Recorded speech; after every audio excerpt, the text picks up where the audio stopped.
La clase media de República Dominicana y la academia salieron a las calles, a protestar contra la corrupción y contra la impunidad que la protegía. Comenzó a construirse en el imaginario social una impugnación emocional a la corrupción administrativa en el Estado Nacional y a la conducta depredadora de los políticos asociados a empresarios en el Estado Dominicano.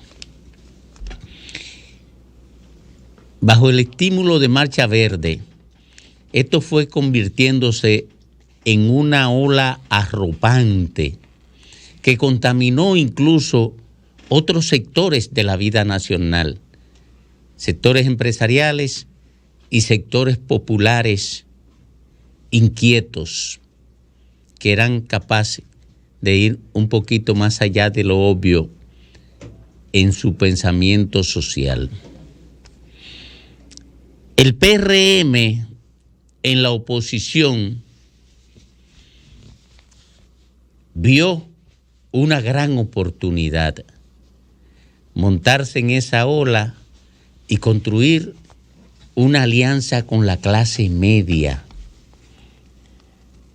y procurar adueñarse de esa impugnación a la corrupción administrativa y a la conducta de los políticos.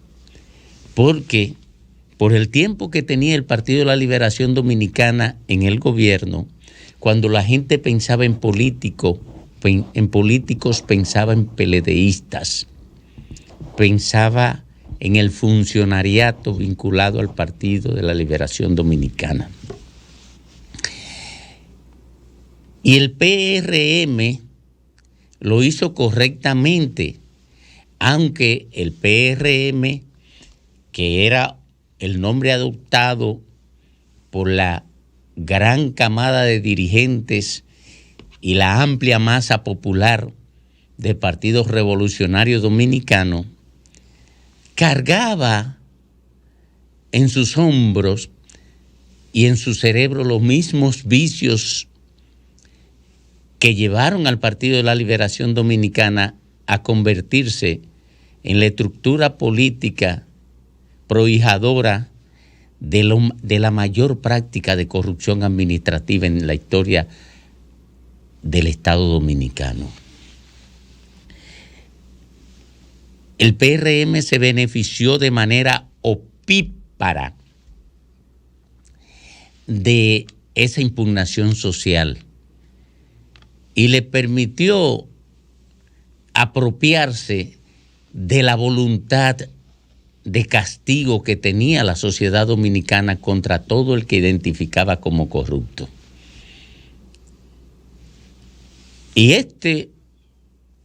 esta situación se convirtió en la constructora de la autopista mejor diseñada para llegar al poder, cuando Leonel Fernández dividió al Partido de la Liberación Dominicana a consecuencia de la imposición de Gonzalo Castillo por parte de Danilo Medina como candidato presidencial del PLD.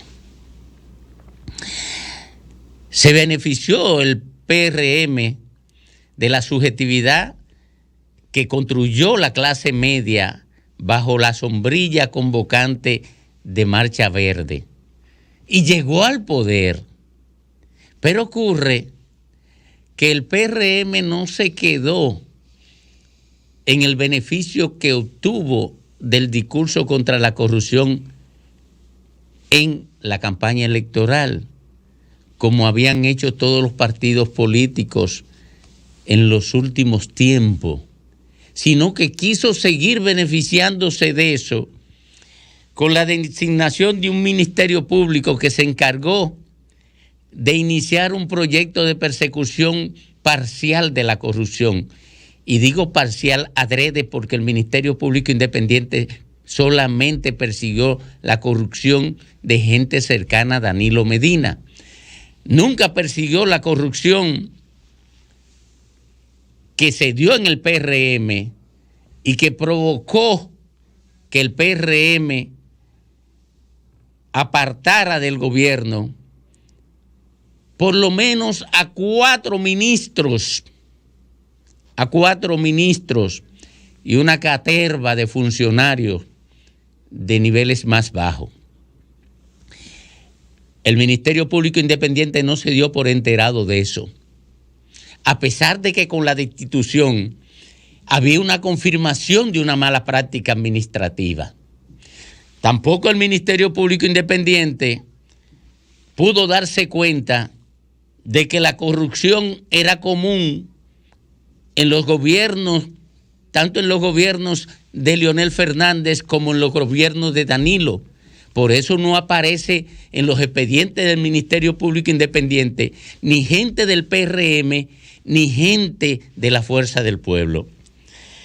Pero esa conducta del PRM y del gobierno de Luis Abinader y esa conducta del Ministerio Público sensibilizó amplios segmentos de la sociedad dominicana. Y ahora esos segmentos están vigilando la conducta administrativa de los funcionarios del PRM, que son los mismos que se formaron bajo la égida cultural política del PRD.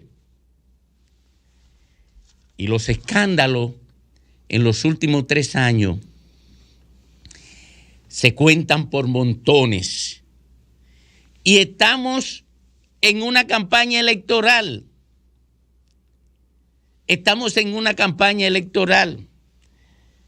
Y la sociedad dominicana ha visto escándalos de corrupción en salud pública, en educación,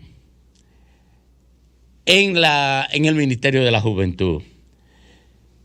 Hasta por escándalo de corrupción de otra administración tuvieron que apartar el principal funcionario administrativo del Estado Dominicano, que es el ministro de la Presidencia.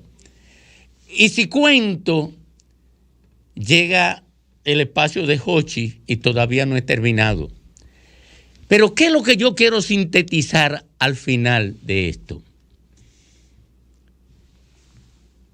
Los escándalos de corrupción están amenazando peligrosamente la reelección. Porque ocurre que ahora la gente es más sensible a los escándalos y la oposición potencia cada escándalo de corrupción del gobierno. Luis Abinader tendrá que usar los próximos 6 meses y medio para defender su candidatura presidencial de un alud de escándalo que parece que le van a regalar sus funcionarios como abono al proyecto político de la reelección.